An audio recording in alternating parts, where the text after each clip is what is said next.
इस प्रकार से 27 डिग्री सेंटीग्रेड पर 1 मोल नाइट्रोजन की कुल गतिज ऊर्जा का मान हमें ज्ञात करना है। तो काइनेटिक एनर्जी जो गतिज ऊर्जा का मान किसके बराबर होता है? 3/2 nRT के बराबर। तो इसके लिए फॉर्मूला कौन सा होगा? के गतिज ऊर्जा काइनेटिक एनर्जी बराबर 3/2 nRT। ये इसके लिए गतिज ऊर्जा का फॉर्मूला के बराबर 3/2 nRT। n यहां पर मोल की संख्या, R यहां पर गैस नियतांक और T यहां पर तापमान।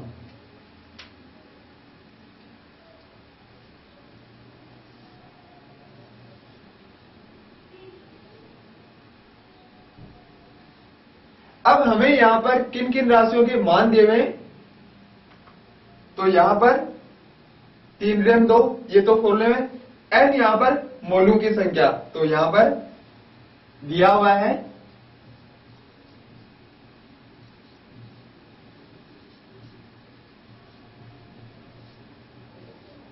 n बराबर 1, क्योंकि 1 मोल का मान दिया हुआ है। R यहां पर गैस नियतांक है जिसका मान होता है 8.31 जूल।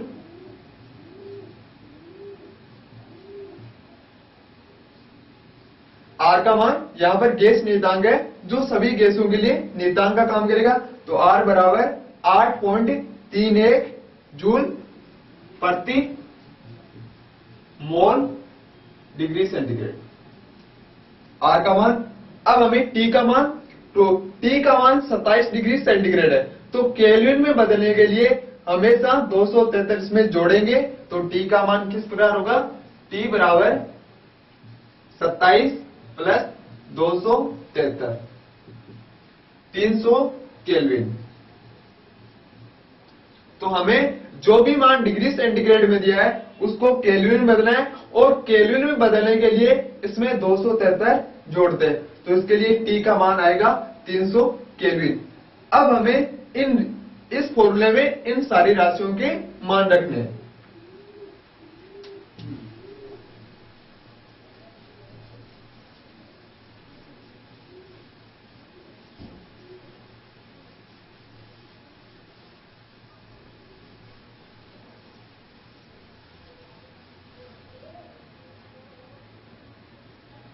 अब हमें इसमें मान किस प्रकार रखेंगे?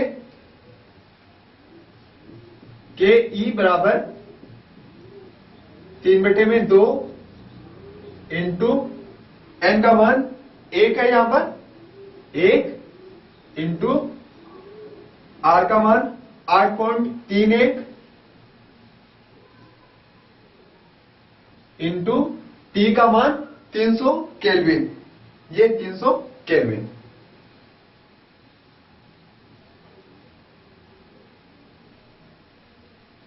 इस प्रकार से गतिज ऊर्जा का मान आ जाएगा। इसको काट देंगे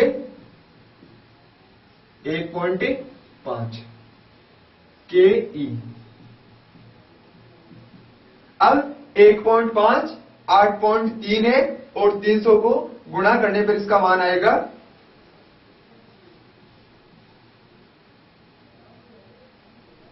39.5, 3739.5 जूल में।